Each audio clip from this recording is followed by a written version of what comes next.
Buenos días, qué bueno tenerles nuevamente en la sección de matemáticas prácticas. Este día vamos a trabajar un tema interesante que usualmente se enseña en séptimo grado y es el tema de ángulos en el bloque de geometría. A nivel de séptimo grado son algunos conceptos que los estudiantes manejan, pero también en este momento empiezan a trabajar y argumentar al momento de resolver problemas. Como ustedes saben, todos los sábados traemos un problema interesante por resolver. El día de hoy no es la excepción y vamos a presentar el problema para el día de hoy. El problema dice así. Si L es paralela a N, son dos rectas, y M paralela a O, ¿cuánto es la suma de las medidas de los ángulos X, Y y Z? Claro, debemos de observar la figura y verificar cuáles son esos ángulos. También dice, tomando en cuenta las medidas que aparecen en la figura, ¿cuánto miden los ángulos X, Y y Z?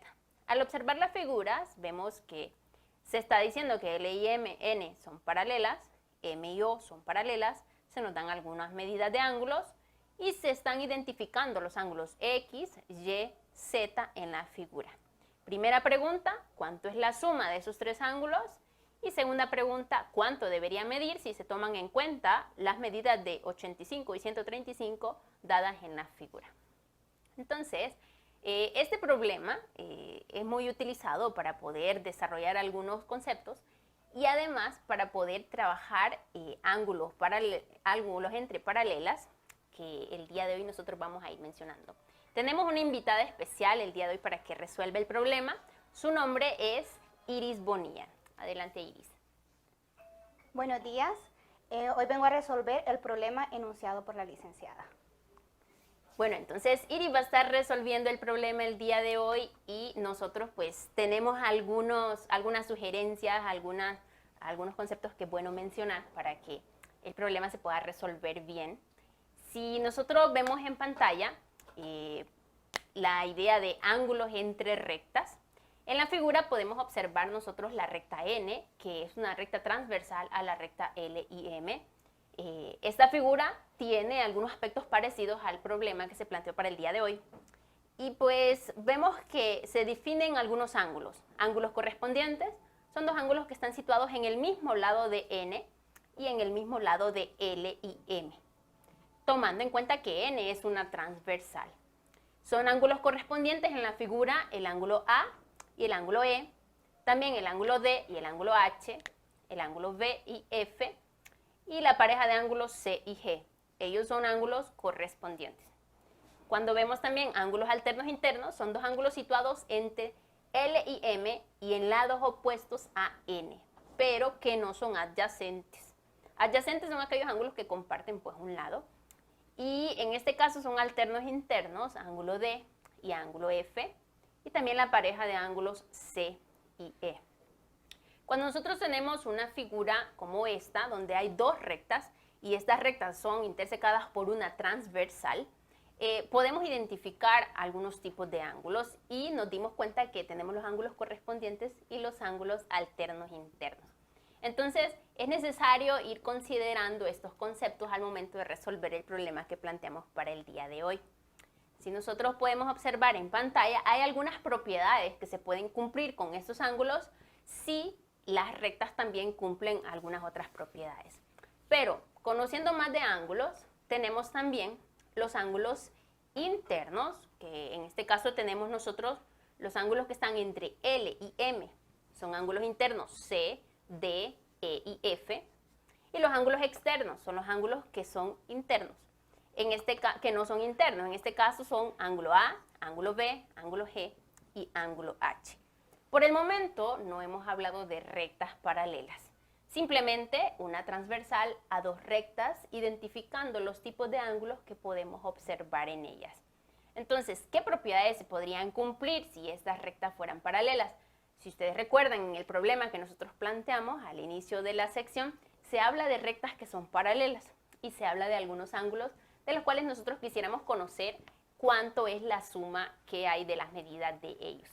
Entonces, si nosotros viéramos ya en pantalla, ¿qué pasa si tenemos ya el concepto de paralelismo incluido en estos ángulos, o mejor dicho, en estas rectas?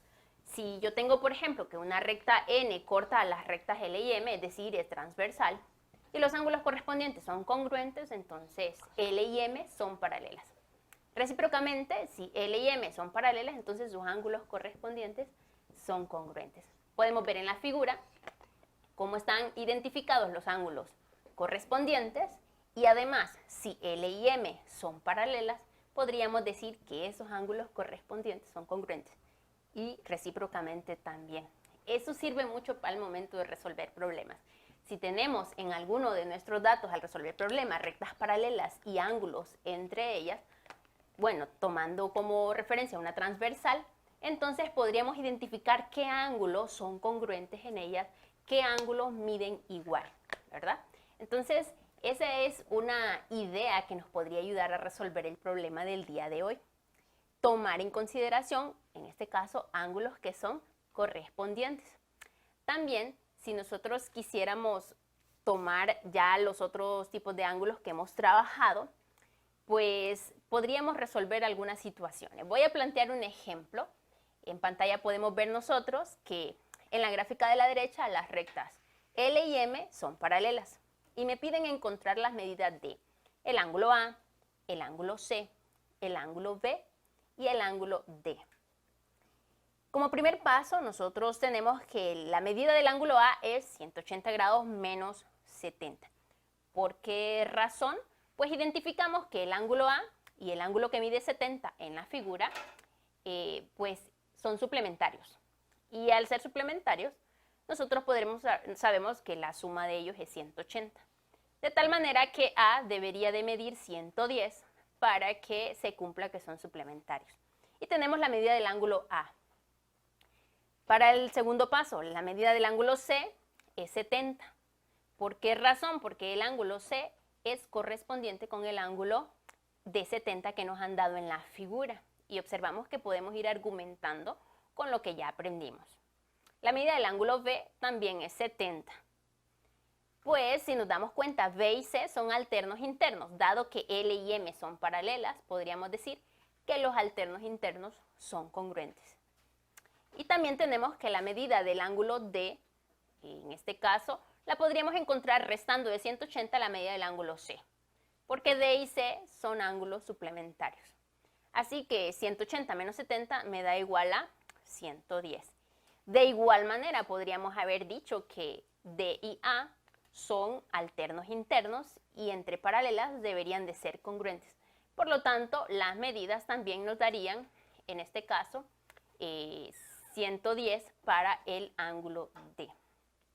Si nosotros nos damos cuenta, ya en estos momentos el hecho de poder trabajar ángulos entre paralelas nos ayuda a nosotros a poder enseñarle a los niños cómo argumentar cuando se propone una solución. Por ejemplo, algunos de ellos podrían dar alguna solución o decir este ángulo tiene esta medida o este ángulo tiene otra medida. Sin embargo, como profesores podemos pedirles que argumenten, que puedan basarse en los conceptos, basarse en las definiciones y también en las propiedades que existen de los ángulos entre paralelas. Y de esta forma podríamos nosotros hacer que ellos empiecen a argumentar, de manera que cuando ya avancen de nivel, entonces la forma en la que ellos explican o en la que ellos resuelven problemas sea de una forma más justificada y entrar a una etapa después ya en 9º u 8º grado de la demostración. Bueno, entonces vamos a ir verificando cómo es que Iris está resolviendo el problema para el día de hoy, que esperamos que ustedes en su casa también lo estén haciendo y también utilizando las propiedades que vimos de ángulos alternos internos, de ángulos correspondientes entre rectas que son paralelas. Bueno, en este momento vemos que Iris ya tiene la solución del problema y le vamos a pedir que nos explique cómo resolvió el problema del día de hoy. Respondiendo a la primera pregunta, ¿cuánto es la suma de las medidas de los ángulos X, ángulo Y y ángulo Z? Entonces, tenemos aquí el ángulo X. Este es alterno interno con este ángulo, por lo tanto es X.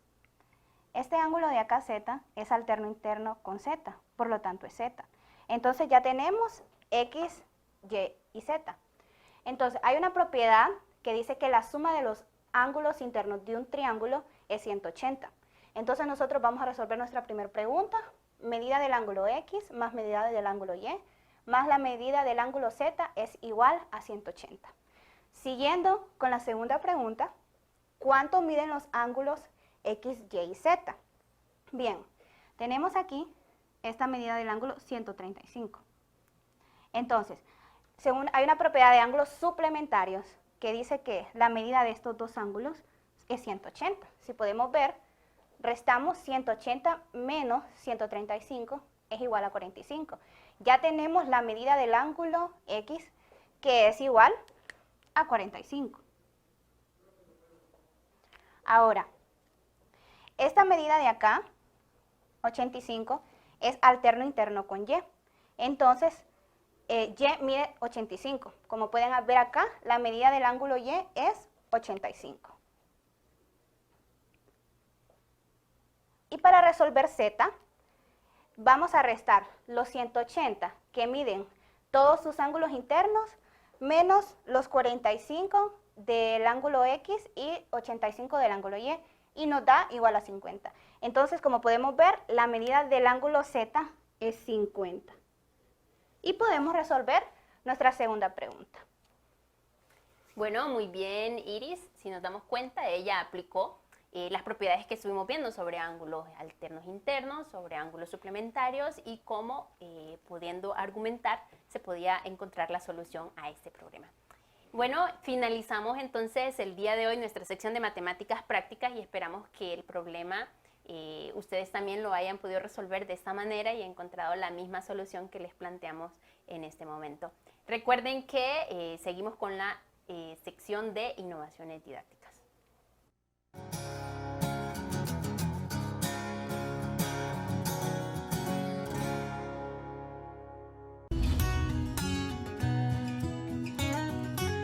Matemáticas a tu alcance.